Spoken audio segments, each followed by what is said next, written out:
Uniclac.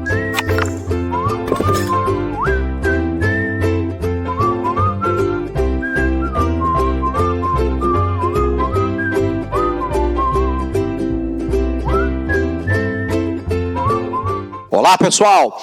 Na nossa aula do dia de hoje, a gente vai discutir aí a decisão do regime de Pyongyang, comandado por Kim Jong-un, de explodir, de criar e de explodir uma bomba de hidrogênio, a chamada bomba H, que trabalha lá com a questão da fusão nuclear e, portanto, com uma geração de potencial destruidor muito maior do que a bomba atômica convencional.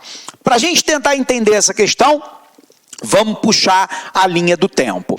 O que nós sabemos a respeito da Coreia do Norte? Primeiro, que quando termina a Segunda Guerra Mundial, nós temos lá o início de um período que vai de 1945, final da Segunda Guerra Mundial, até 1991, fim da União Soviética, chamado de bipolaridade.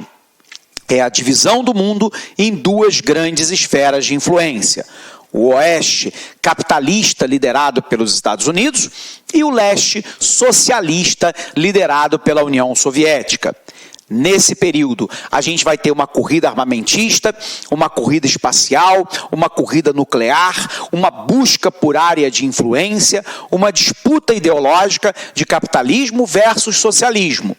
E isso se refletirá na Península Coreana. Nós vamos ter a divisão da Península Coreana em dois países. Coreia do Norte comunista, apoiada pela China e pela União Soviética. Coreia do Sul capitalista, liderada e apoiada pelos Estados Unidos. Ok? Então vamos botar isso no quadro, para a gente entender essa questão para valer.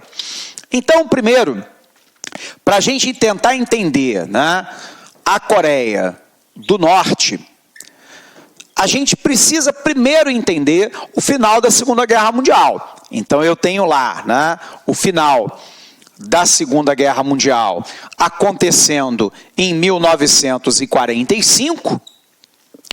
E aí, a partir dessa vitória, a gente vai ter lá um período do mundo que nós chamamos de bipolaridade. Vamos colocar aqui, bipolaridade, também conhecido como período da velha ordem mundial, período que vai de 1945 até 1991, portanto, do final da Segunda Guerra Mundial até o fim da União Soviética. O mundo passa a ser dividido, então, entre a porção oeste do planeta, uma porção capitalista liderada pelos Estados Unidos, e do outro lado, a leste, eu tenho lá a porção comunista liderada pela União Soviética. É o famoso conflito leste versus oeste. Repetindo para você, é um conflito que vai gerar uma corrida armamentista, uma corrida espacial, uma corrida nuclear, uma busca por área de influência e uma disputa ideológica entre capitalismo e socialismo. Isso vai então repercutir na Península Coreana, com a divisão da Península Coreana em dois países. Bom, então eu preciso colocar esses dois países aqui. Então, apagando aqui o nosso quadro. O que a gente vai ter, pessoal? A gente vai ter, de um lado, na Península Coreana, ao norte aqui, lembrando, a gente tem a China, cujo nome correto é República Popular da China. E por que nós estamos falando nisso, professor? Porque essa China aqui, que é a República Popular da China, também é chamada de China continental. Isso é para diferenciá-la da chamada China insular, que é a ilha de Taiwan, cujo nome correto é República da China Nacionalista. A República Popular da China, a China continental, considera Taiwan uma província rebelde e Taiwan se considera um país independente. Então, aqui é importante, né, a gente entender isso. Por um outro lado, logo aqui abaixo da China, nós temos a Península Coreana. E essa Península Coreana foi dividida, né? Eu tenho lá, de um lado, a Coreia do Norte, que é comunista,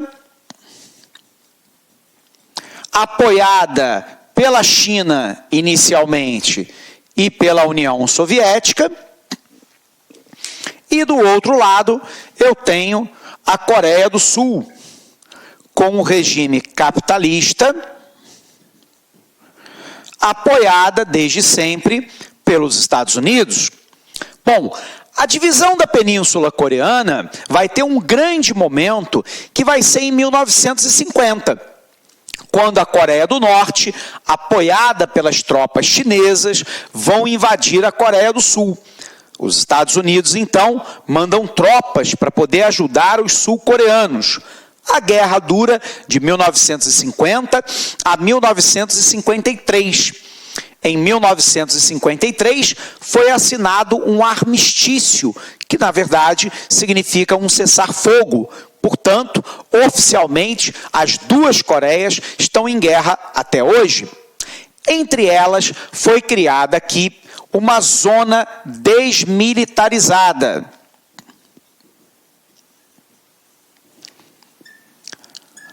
Cujo objetivo é evitar, né, o conflito direto entre os dois países. Os Estados Unidos, então, para poder apoiar os sul-coreanos, montou bases militares na Coreia do Sul. Então, aqui eu tenho bases militares dos Estados Unidos em solo sul-coreano. Pois bem, a gente sabe que a Coreia do Sul apoiou-se nas bases militares americanas e, com poucos gastos militares, com a abertura comercial dos Estados Unidos para os produtos sul-coreanos, passou a atrair capitais para a Coreia do Sul com uma mão de obra mais qualificada, abundante, relativamente barata num primeiro momento, construiu uma infraestrutura tecnológica, científica, mas também de portos, aeroportos, estradas, armazéns, ferrovias, centrais elétricas de telecomunicação, ciência e inovação, o que fez da Coreia do Sul hoje o que nós chamamos de um tigre asiático. Qual é o conceito de tigre asiático? É aquele país que tem um rápido crescimento socioeconômico. É o caso da Coreia do Sul, que hoje tem um PIB per capita 3 vezes maior que o Brasil.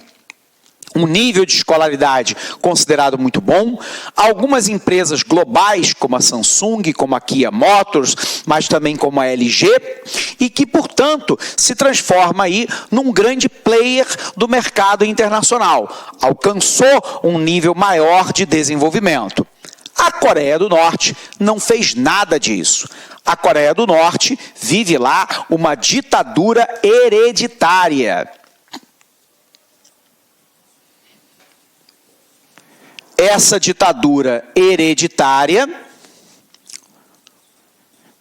ela começa com Kim Il-sung, que é que é o avô do atual ditador. Depois do Kim Il-sung, passa para o seu filho, que é o Kim Jong-il, e com a morte de Kim Jong-il, assume o atual governo, o Kim Jong-un. A Coreia do Norte é produtora de pouquíssimos produtos de exportação no mercado global, é um país extremamente fechado, sob o ponto de vista político e econômico, vive uma ditadura hereditária, é um país altamente empobrecido, não industrializado de uma maneira geral. A população vive muito próxima da pobreza extrema e algumas vezes até da própria miséria. É um país, né, que não se vê como alternativas de desenvolvimento no médio e no longo prazo. Talvez em virtude até dessa própria opção ditatorial, a gente observa que desde o pai do atual ditador Kim Jong-un, que era o Kim Jong-il, a Coreia do Norte inicia lá então, né, um plano de armamento nuclear.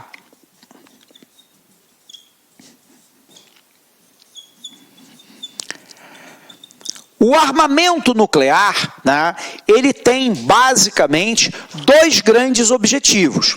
O primeiro objetivo é o de dissuasão, ou seja, né, dissuadir significa evitar que um eventual inimigo faça um ataque à Coreia do Norte, porque ela contém, né, um arsenal nuclear bastante importante e provou isso ao longo do tempo histórico, explodindo bombas nucleares no subsolo da Coreia do Norte, que causa lá abalo sísmico, terremoto em países vizinhos, como a China e a própria Coreia do Sul, algumas vezes esses abalos, inclusive chegando ao Japão, para mostrar que tem arsenal nuclear. Então, com o arsenal nuclear, eu vou dissuadir qualquer inimigo de uma possível invasão, de um possível conflito armado, porque eu tenho bomba nuclear e posso ativá-la. É a chamada paz armada, né? Eu evito um conflito porque eu tenho arsenal nuclear. E a segunda questão do arsenal norte-coreano é moeda de troca, né? O Kim Jong-il, pai do atual ditador, né, ele utilizava, né, de maneira relativamente eficiente isso como moeda de troca, do tipo, se as potências ocidentais e o Japão querem que eu pare o meu programa nuclear, tem que me dar dinheiro. E, portanto, isso significa, né, fonte de energia, petróleo e gás, significa, eventualmente, carvão, significa produto industrializado, significa fármacos, né, medicamentos, alimentos, de uma forma geral, para que a dinastia Kim se mantenha no poder. Então, observe que o arsenal nuclear, ele tem dois objetivos. Precisamos colocá-lo aqui na tela para você. Então, apagando aqui.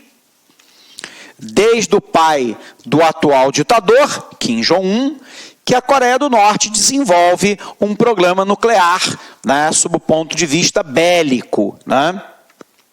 E aí, o programa nuclear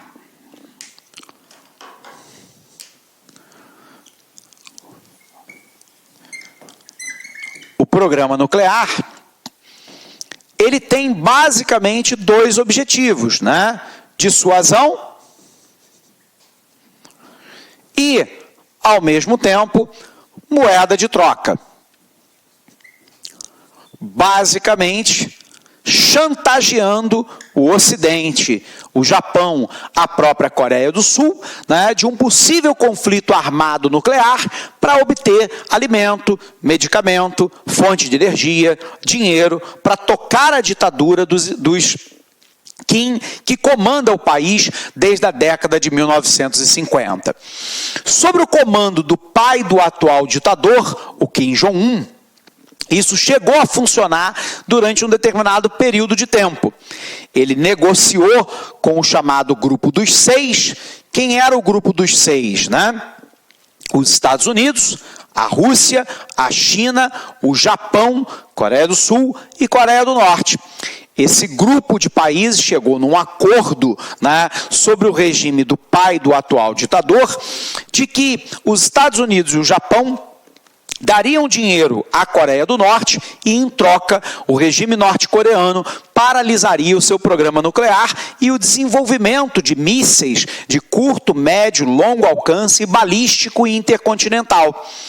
O que ocorre é que, embora, né, o dinheiro tenha sido dado ao regime norte-coreano, secretamente, Kim Jong-il mantinha o seu programa nuclear ativo.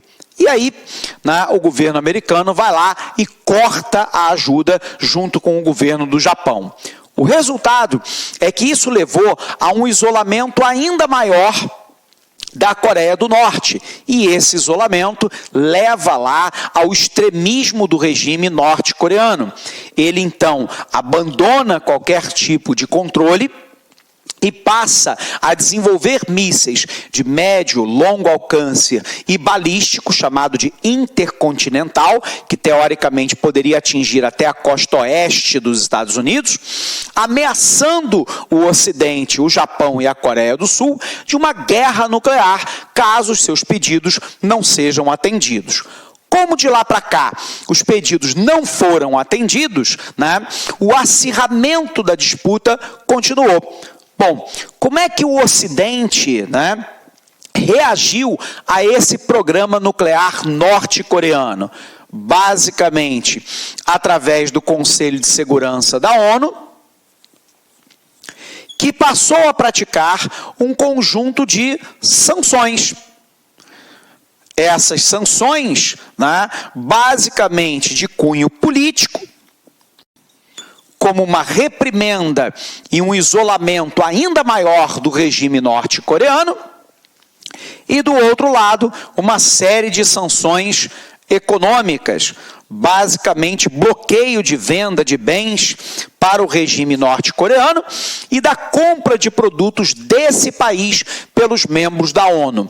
Isso tem, ao longo dos últimos anos, agravado e muito a condição da própria população norte-coreana e da manutenção do regime.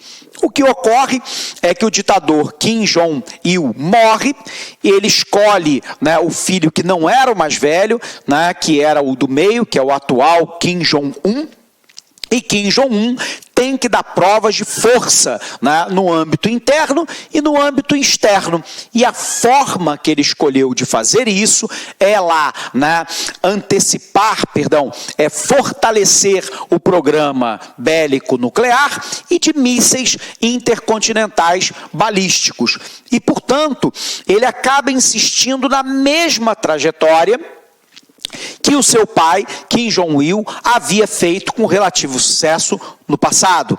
O problema é que parece que a comunidade internacional, nesse momento, não quer mais cair na armadilha de Kim Jong-un de dar dinheiro em troca da paralisação do seu programa nuclear, sendo que, secretamente, o regime norte-coreano parece continuar mantê-lo.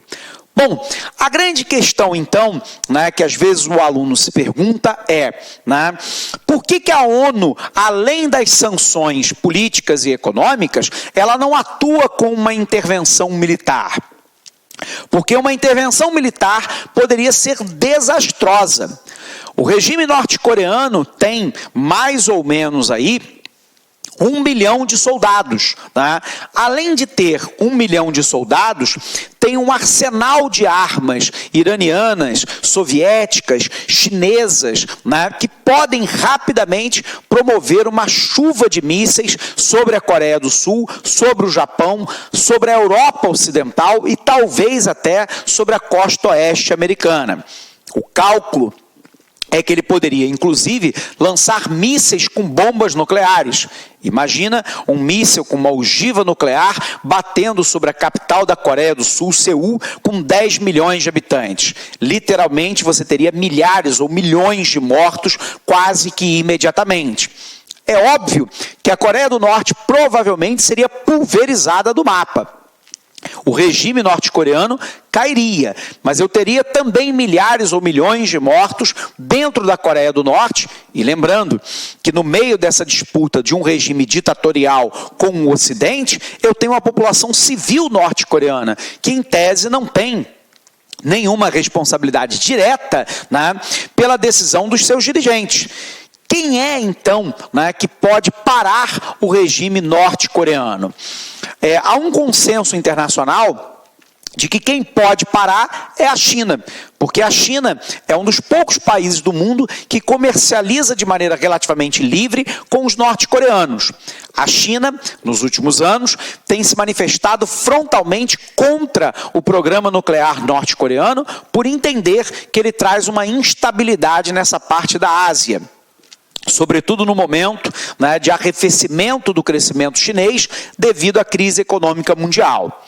Então, embora a China tenha apoiado todas as sanções políticas e econômicas contra os norte-coreanos, os chineses não apoiariam um ataque, pelo menos da ONU, à Coreia do Norte.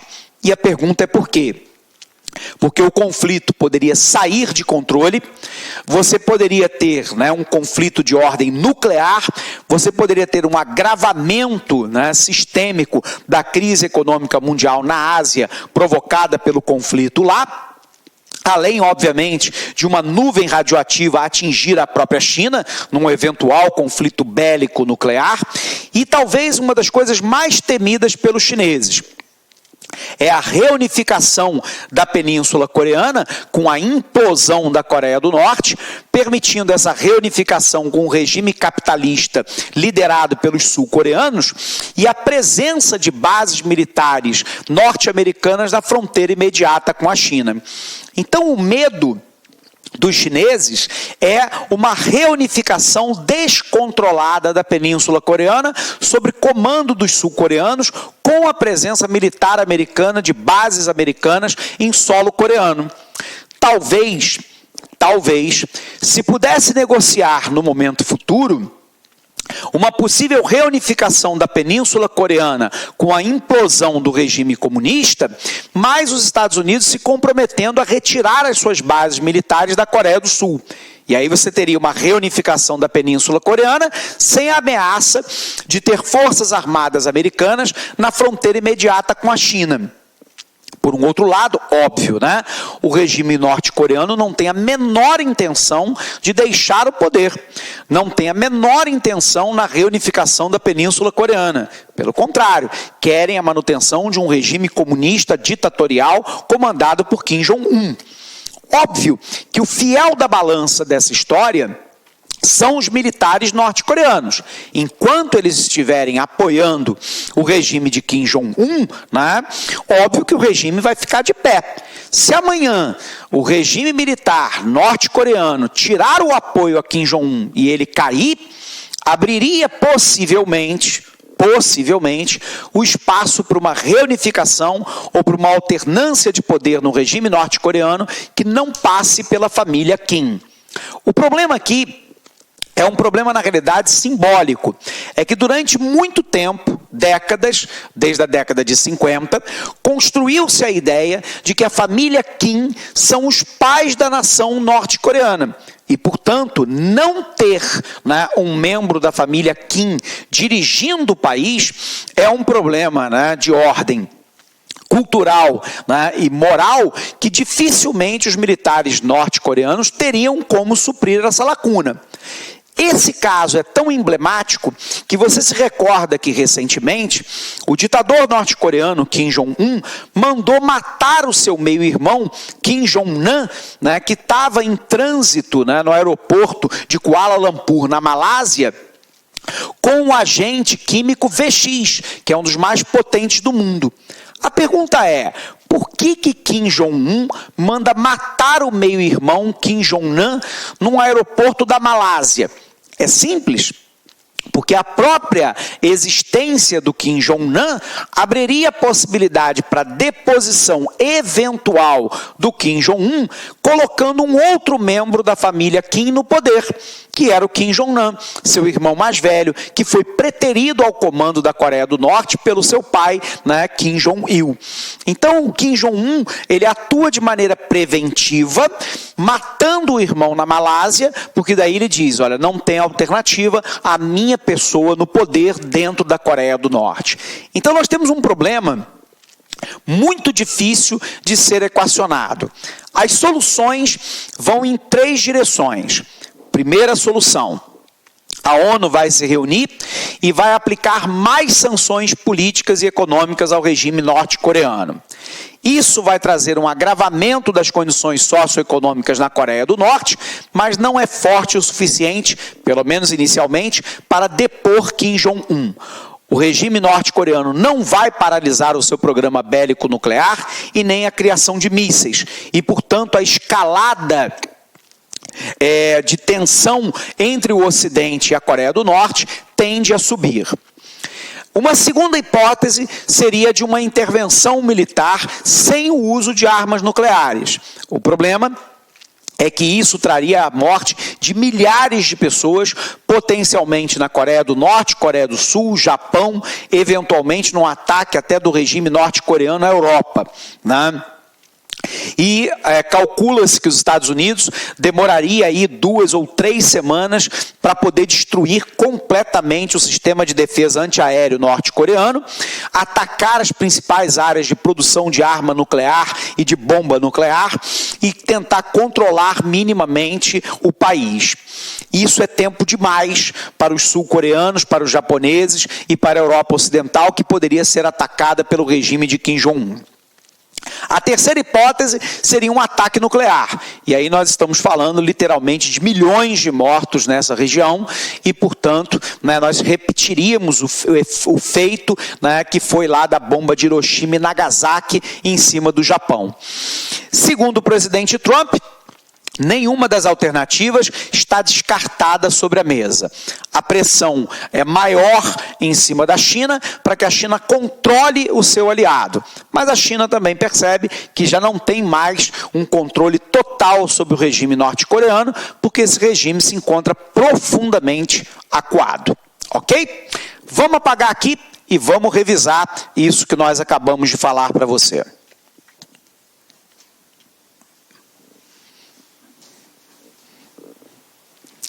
O que nós temos então, pessoal?